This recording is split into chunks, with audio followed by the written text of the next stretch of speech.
La date est désormais bien ancrée dans le calendrier.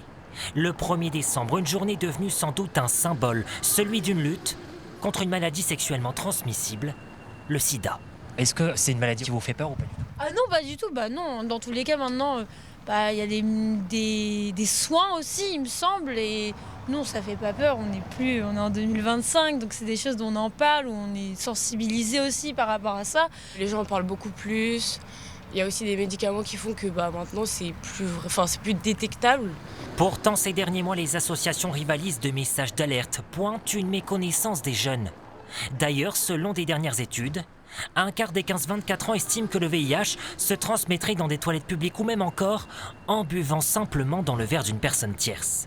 30% aussi estiment que le virus se transmettrait en embrassant une personne séropositive. Alors ce matin, devant cette faculté, nous avons posé la question à ces quelques étudiants. Juste contact entre le sang, après le reste, c'est vrai que je sais pas exactement.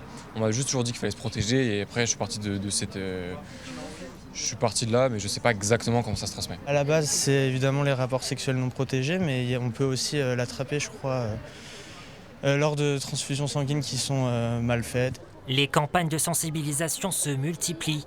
En 2023, selon les dernières données, 146 personnes auraient découvert leur séropositivité ici en Normandie.